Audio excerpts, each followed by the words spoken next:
Thank you, Andrea. Good morning, Oak Ridge. How are you this morning? Good, good. You look good. You look good. Who is suffering from oak pollen allergies? Anybody?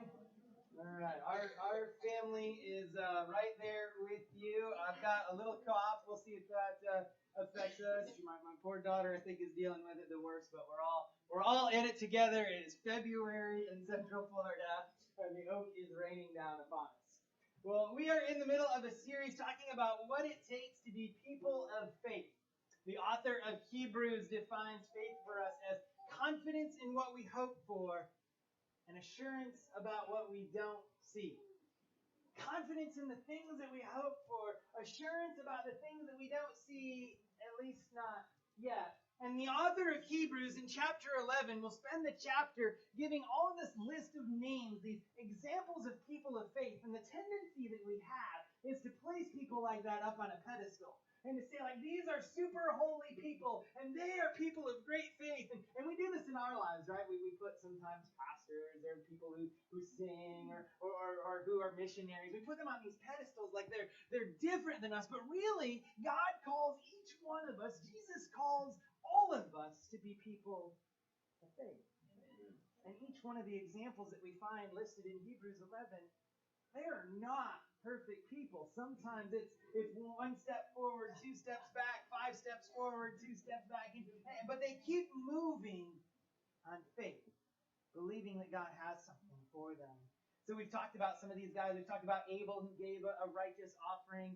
Enoch, who lived his life intentionally, earnestly seeking the Lord. Noah, who had a holy fear. Abraham and Sarah that trusted God in the difficult seasons of change and emptiness and sacrifice. Abraham's descendants that chose to believe that consistency is greater than intensity. And Isaac and Jacob, who pronounced blessing over those who were following them and so shaped their future. This week we're going to turn to the story of Joseph. And if you have a Bible, I invite you to get out the Bible that you brought with you. It might be a paper Bible. It might be a digital Bible, and that's okay. Maybe you need to borrow one. There's Bibles in the chair in front of you that you can borrow. But if you get out your Bible and lift it up nice and high for me, and just say, I brought my Bible, PJ. I'm so glad that you have a Bible, so you don't just have to hear me talk, but you can hear what God might want to say to you. This morning we're going to be in Hebrews chapter 11 and Genesis chapter 50. So if you want to kind of flip, both of those are on the back of your bulletin. If you want to kind of find those in your Bible and maybe put a finger in both spots, we'll look at Hebrews 11 and Genesis chapter 50. I believe that trusting God with our future is one of the greatest tests of faith that we have to go through in life. Trusting God with the future can be one of the greatest tests that we have to go through in life. I'll never forget the season of life that Pastor Christia and I first moved to Florida. Now, we had been married for about 2 years. We had been serving as, I was a youth pastor at a church in southeastern Michigan. We weren't too far from my family, and life for the most part was pretty good and was pretty comfortable. And God kind of began to stir in our lives. And we began kind of doing the thing where we put out resumes all over, and we began talking to different pastors in different churches. And there was this one church that we sent a resume to that was in South Florida, and there was this church planter in the suburban Fort Lauderdale, and he started talking to us, and Christia and I started talking, and we started saying, no. Like, this is just not going to work for us. Christia was kind of like healed in, I ain't going to Florida. I just don't want to move to Florida, kind of a thing. And I don't like the heat. I'm a seasons girl, you know. I don't want the bug, like all of the different things, right? And we started talking about it. And we eventually kind of told this church planter, we're going to look somewhere else, and we're going to kind of consider something. But God kept bringing it back to our mind. And so we called up this church planter. His name was Patrick Stiers. And we said, hey, God just keeps bringing you back up in our mind. And so he said, yeah, like I haven't gotten rid of your resume. I was kind of sad when you said you were going a different direction. And he had us come down to South Florida. And we knew, like the minute that we stepped off the plane, that it was what God had for us. And everybody that we met and that we talked to, we knew the whole weekend that we had an opportunity to be with them. We knew that God was calling us to be there. And so we went home and we started making plans. And there were some huge questions. Like, I was going to be stepping down in pay, and yet the cost of living was like doubling. We were moving to a community that was like 50% Hispanic, and we knew that we were going to have to give up a pet that we dearly love, and we knew that Christia was going to have to find a job like right away for us to be able to live. And so on faith, we stepped out and we started making all of the plans, and we packed up all of our stuff and we resigned where we were. And one of the things that we kept praying about was, where are we going to live?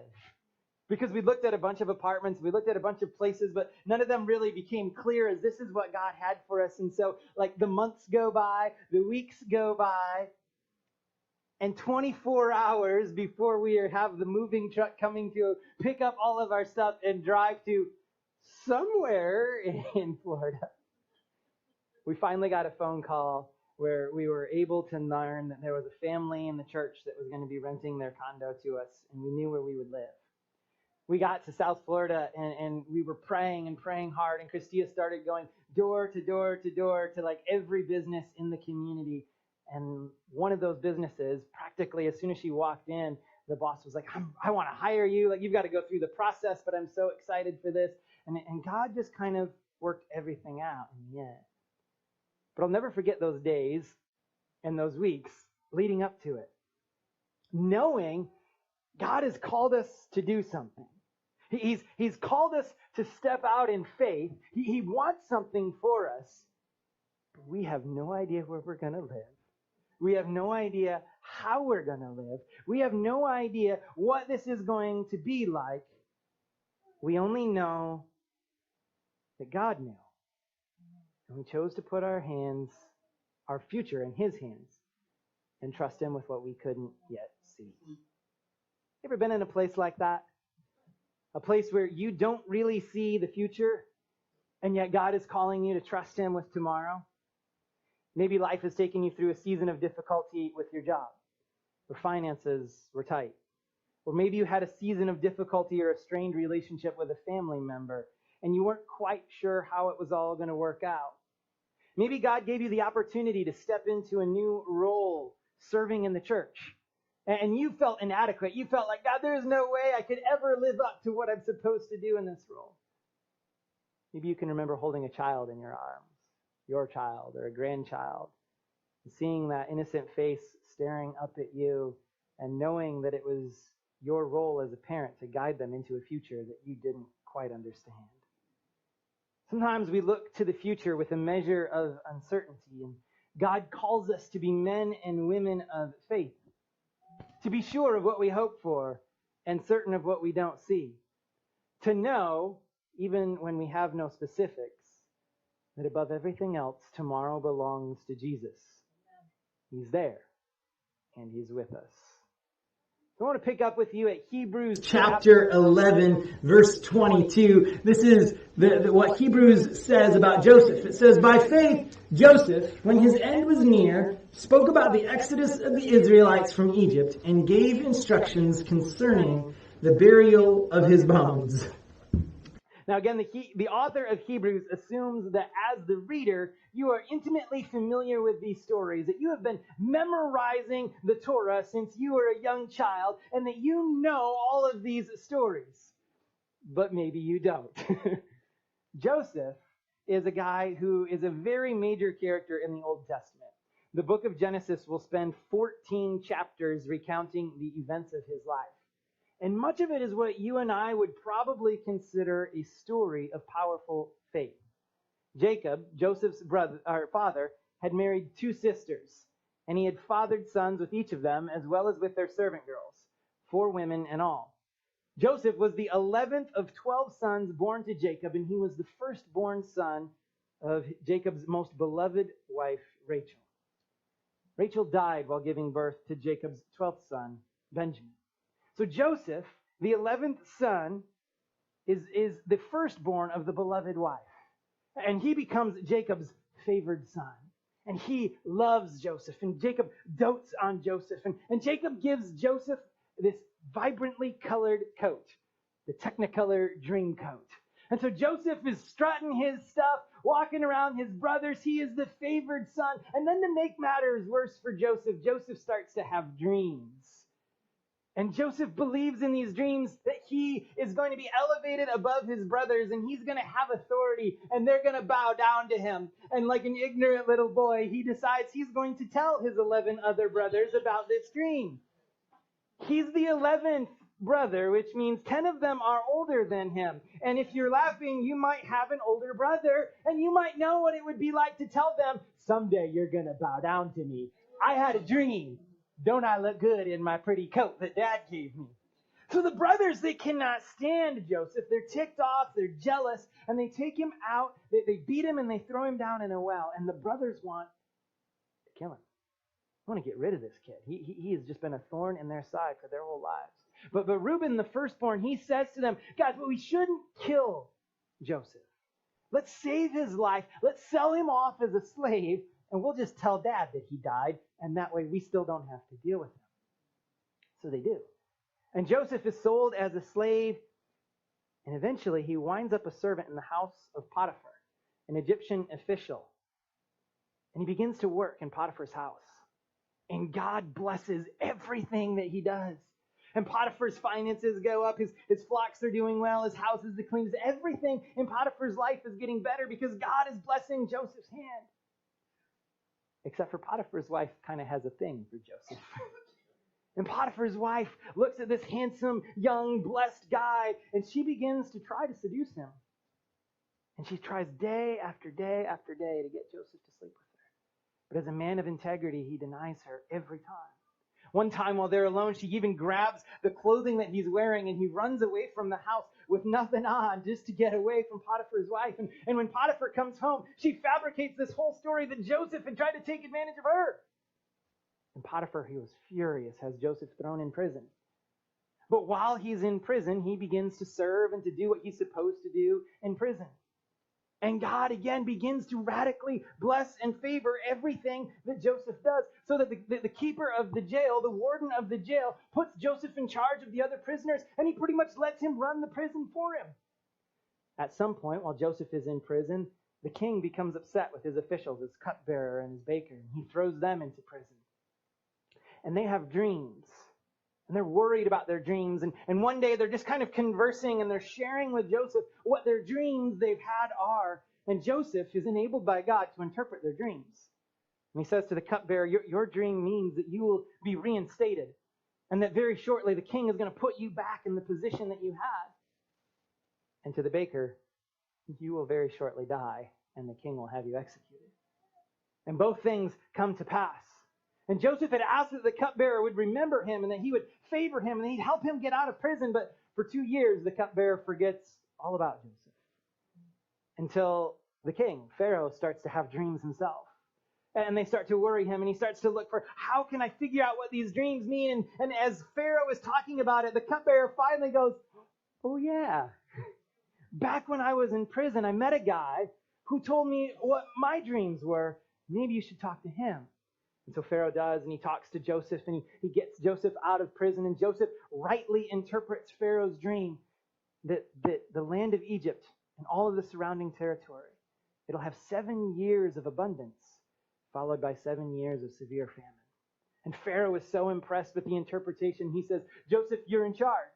You're the guy. For the next 7 years, I want you to store up all of our grain. And for the 7 years that follow it, you can ration it out. You're in charge to take care of Egypt and the surrounding lands. And you will make us rich by how you divvy up and ration that food in those years of famine. And Joseph does. And during those years of famine, his family, his brother and his father and his entire family, eventually make their way to Egypt. And just like Joseph's dreams, they bow down to the man who is now in authority. And he is able to save the lives of his entire family by God's hand of providence. All throughout Joseph's life, there is strong evidence that God is carrying him from place to place to place. And no matter how bleak and how dark things get for him, Joseph trusts that God is with him, and he acts as a man of integrity. His whole life is what many of us would call a great faith story. And yet the author of Hebrews says this: by faith, Joseph, when his end was near, spoke about the exodus of the Israelites from Egypt and gave instructions concerning the burial of his bones. I mean, none of the rest of his life, nothing about a dream coat, nothing about a well, nothing about Potiphar's house, nothing about the jail, nothing about the famine, nothing about Pharaoh, none of it. When his end was near, he spoke about the exodus of the Israelites from Egypt and gave instructions concerning the burial of his bones. The author of Hebrews believes you know the whole story of Joseph, inside out and backwards. And they focus on defining faith a little differently than how we sometimes think about it. The author of Hebrews highlights Joseph's ability to see into the future rather than on all of the detailed events that they assume we're familiar with. The author of Hebrews is continuing to build their case that faith is future-focused and that Joseph, as a man of faith, has the ability to see that a time of difficulty will come to God's people and a time of redemption will follow it. And I want to look with you at the specific part of Genesis where that Hebrews does reference. Again, it's Genesis chapter 50. So if you stuck a finger there, it's Genesis chapter 50, and it starts at verse 22. And it says this: it says, Joseph stayed in Egypt along with all of his father's family. He lived 110 years and saw the third generation of Ephraim's children. Also, the children of Machir, son of Manasseh, were placed at birth on Joseph's knees. Then Joseph said to his brothers, I'm about to die. But God will surely come to your aid and take you up out of this land, to the land he promised on oath to Abraham, Isaac, and Jacob. And Joseph made the Israelites swear an oath and said, God will surely come to your aid, and then you must carry my bones up from this place. So Joseph died at the age of 110, and after they embalmed him, he was placed in a coffin in Egypt. For the author of Hebrews, even after all that Joseph had encountered and how he had trusted God through it, the thing that stood out as a testament of his faith was that Joseph had an assurance about God bringing his father's people back to the land God had promised on oath to Abraham, their great-grandfather. And so if we desire to be men and women of faith, what is it that we can learn from Joseph's faith?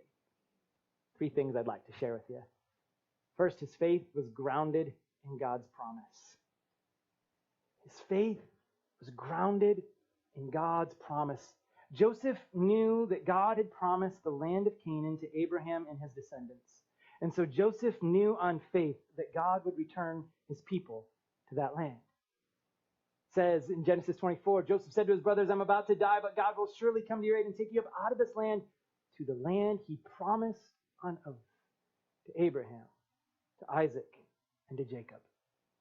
This moment that is happening in Genesis chapter 50, it's almost this celebration moment in the life of Joseph. Like he's done everything he was supposed to do. He was this man who lived a life of integrity. God walked with him. His brothers and his family, they're in Egypt. They're well taken care of. They're respected and they're honored, and things are going well. And yet Joseph, when he looks to the future, sees something different. He says, God has something that he still has to do. God has brought us through a lot. And God has brought me to this point where my life is almost over. It's coming to a close. But I know that God has more. God's not done yet. Because the promise is not fulfilled. Because we're living in Egypt.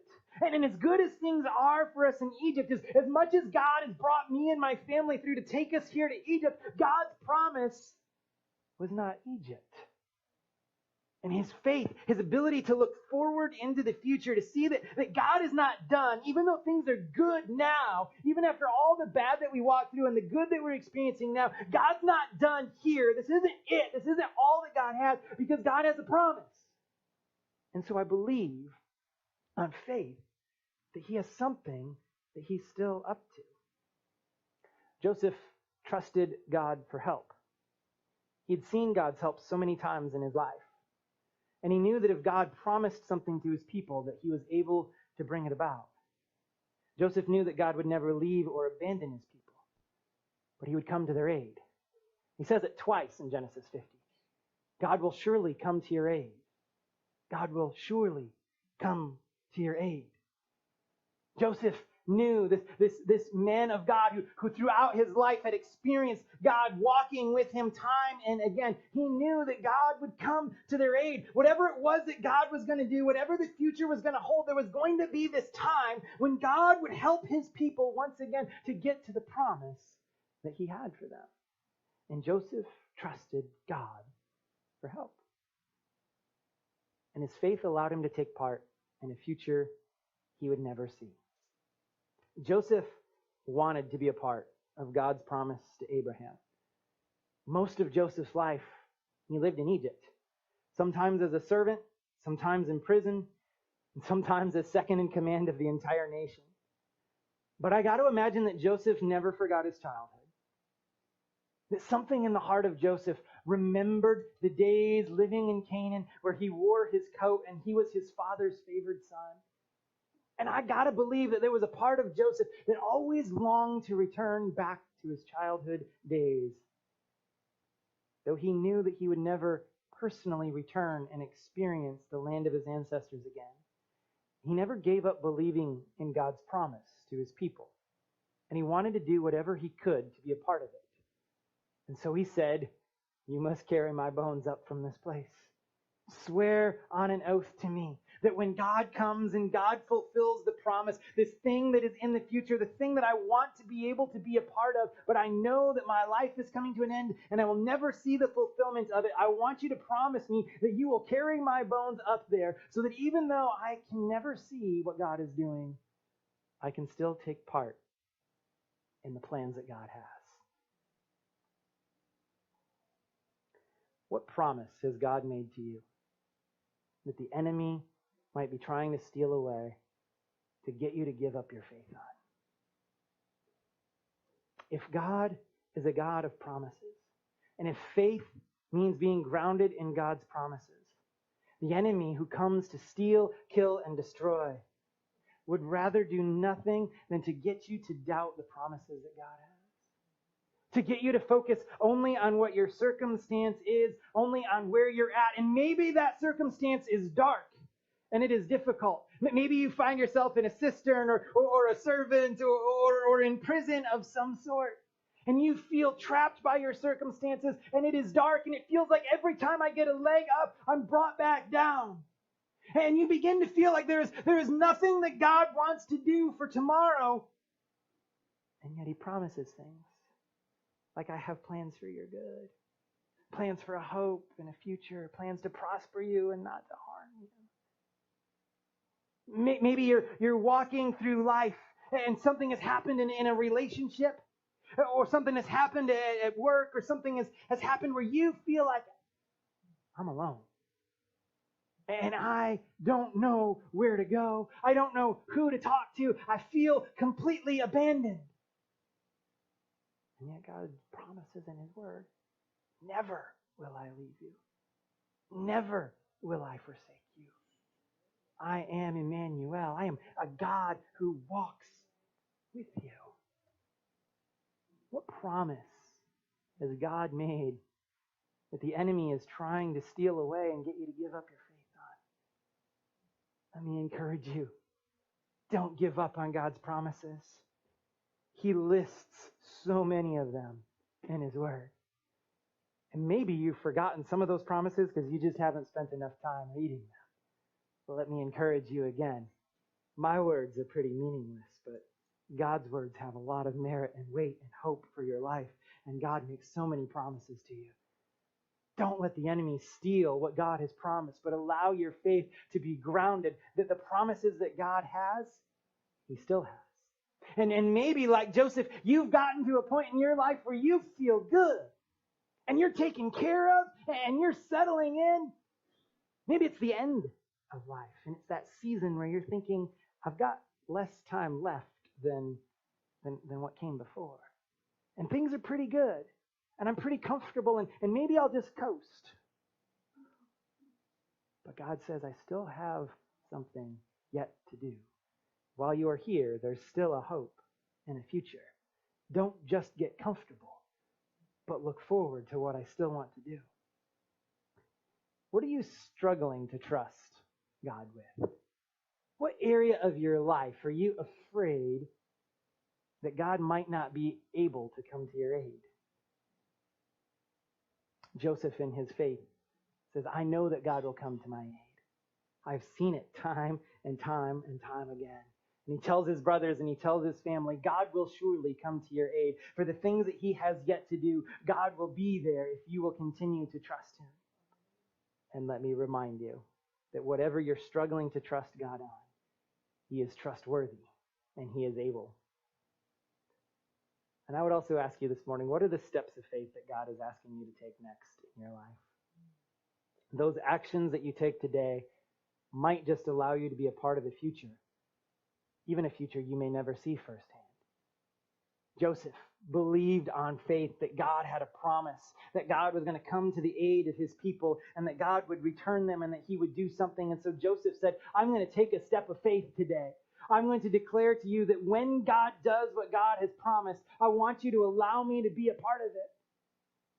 And there may be something that God calls you to today, to say, I have a plan. I've promised for you. I've promised for your family. I've promised for Oak Ridge that I have a future and that I have something that I still want to do. And whether or not you see it, you have the opportunity by your actions of faith to choose to be a part of it. I wonder what the fulfillment of God's promises might look like for those of us or those who follow us if you and I would remain faithful to God today. Joseph's faith was grounded in God's promise. He trusted God for help, and his faith allowed him to see a future, or be a part of a future he would never see. Let me pray for you this morning. God, I thank you for the example of Joseph's life, this character that we have in Scripture who throughout his life is a man of integrity and a man of faith and a man who trusts that you are with him in all things. And God, we see how you walk with him through the valleys of life and you carry him to a hope and a future that you have for him.